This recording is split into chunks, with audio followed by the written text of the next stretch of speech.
In 2009 and 10, the University of Arkansas is celebrating the Razorback, its mascot and symbol for the last 100 years. The Traveler has covered Arkansas for the last 104. For the latest in everything Razorback sports, here's sports editor Matt Watson, assistant editor Harold McIlvain, and your host, Jimmy Carter. Welcome to the inaugural Traveler Sports Podcast. I'm your host, Jimmy Carter, and I'm here with Traveler Sports editor Matt Watson and assistant editor Harold McIlvain. Guys, the Razorbacks fell on the road to number 3 Alabama 35-7 over the weekend.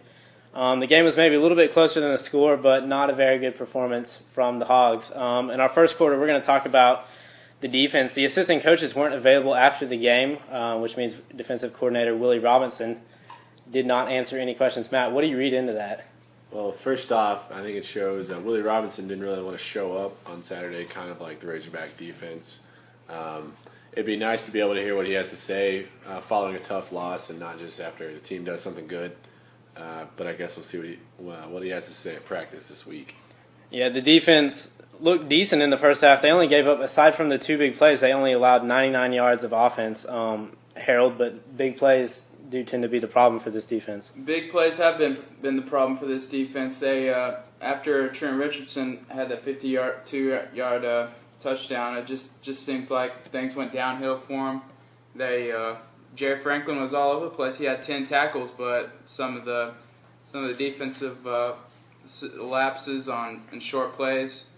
Franklin particularly had a pass interference call on a short third down play that kept the drive going. It just seemed like front four wasn't getting that much pressure as well. You know, you talked about the front four not getting any pressure. I think they only had 2 quarterback carries. They had 1 sack, but defensively they allowed only 82 yards on 40 rushing attempts if you take away the 52-yard touchdown. So what's the difference between why they can't get any pressure, but they do seem to be able to stop the run, Matt?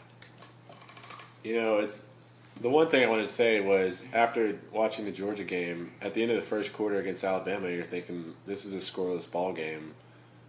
Wow, first of all. And then you had to think Arkansas had a good chance if they kept playing the way they were, that they would score points eventually. They only ended up with 7. And I don't know, the front four just, it looked sloppy at times. It looked like they weren't going all out. None of them can say they left it all on the field. Okay. Some things, though, that they did well, I thought 7 tackles for a loss, that's something you can hang your hat on a little bit with a running team that has Mark Ingram and some talented guys back there.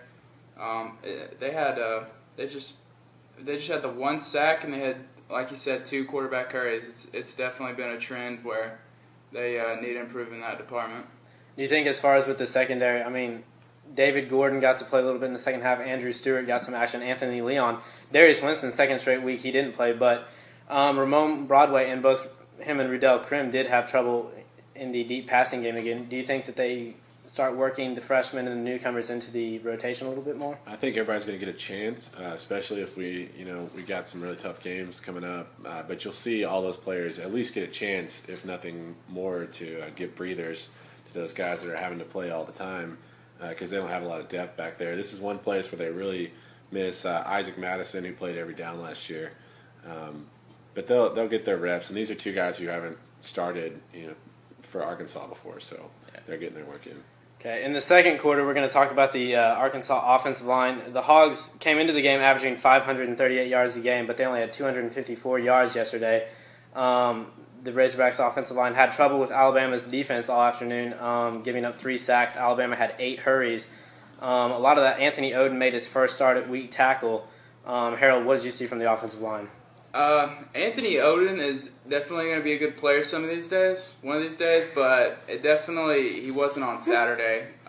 It seemed like the game was really fast for him. He couldn't really handle the pressure, but he didn't get much help either on a 3.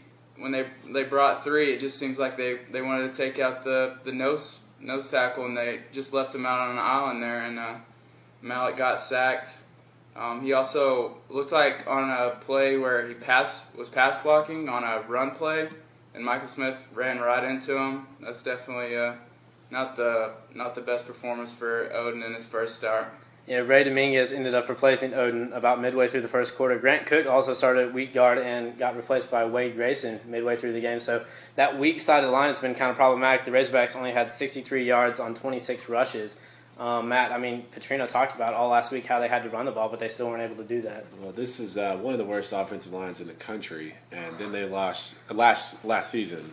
Statistically, they were one of the worst offensive lines in the country, and they lost Jonathan Weeks to the NFL. So that shows where they're starting from at the beginning of the season.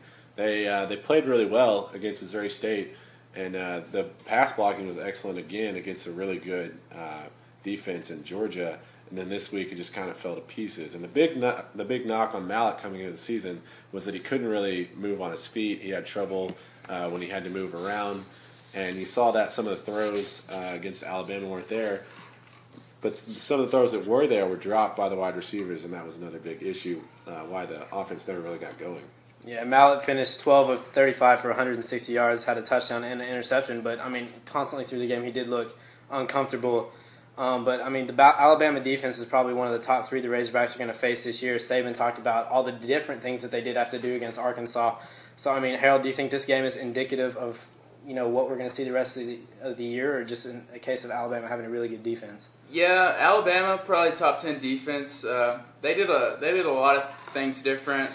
Coach Saban said after the game they were giving them a kind of a cover 2 look with bringing pressure up the middle. That's definitely not a play you can find in the Madden playbook on Madden 10. That's something that is unconventional. Mallett was it just doesn't seem like he could set his feet and have that patented where he squares up with his feet and can get those long balls. It just didn't seem that he was able to do that. Even though Alabama does have one of the best defenses in the country, that's what Arkansas is going to see on a lot of SEC defense. I mean, LSU, Ole Miss, these aren't cupcake teams. I mean, they're going to see tough defenses all year, and they're just going to have to perform better. Yeah, and you can even throw South Carolina, a team that kind of dominated Ole Miss defensively, into that. But